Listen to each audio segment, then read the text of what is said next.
What's up everyone, welcome back to Will of the Market, where we break down the financial world in a way that actually makes sense. Today, we're going global. And as the great Obi-Wan once said, you've taken your first step into a larger world. Because we're talking about Japan, a country that has quietly been the world's liquidity engine for more than 35 years.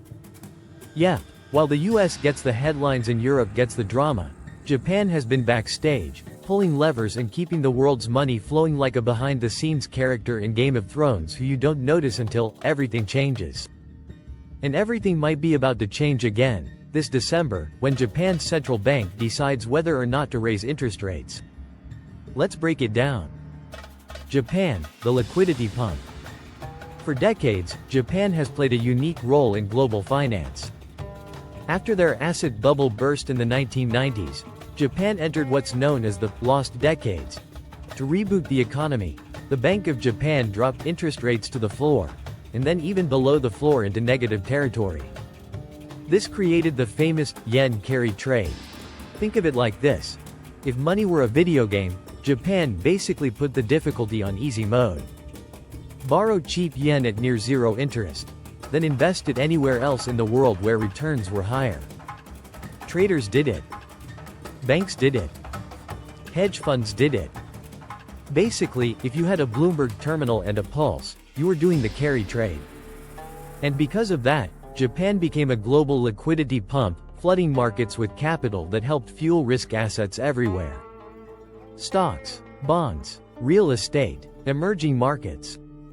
You name it, Japan's super cheap money was the oil in the engine.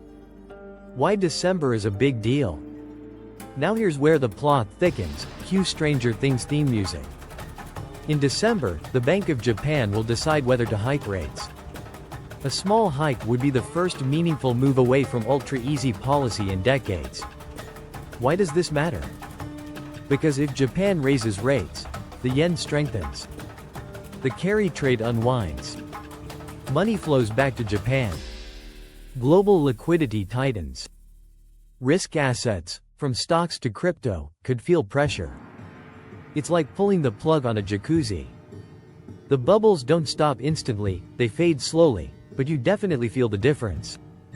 Current investor sentiment. Right now, investors are split. Some believe Japan has to hike because their inflation is sticking and wages are finally rising. Others think the BOJ will stay cautious, afraid to choke the recovery. But one thing is clear. The market is watching Japan more closely than at any time since the early 2000s. Big funds are adjusting positions, FX traders are circling, and macro analysts are treating this like the season finale of Breaking Bad.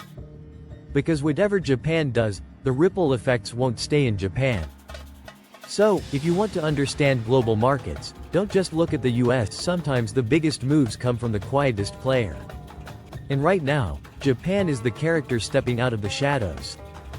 If you got value from this breakdown, hit that like button, subscribe, and remember, the market has a will of its own, and we're here to understand it together.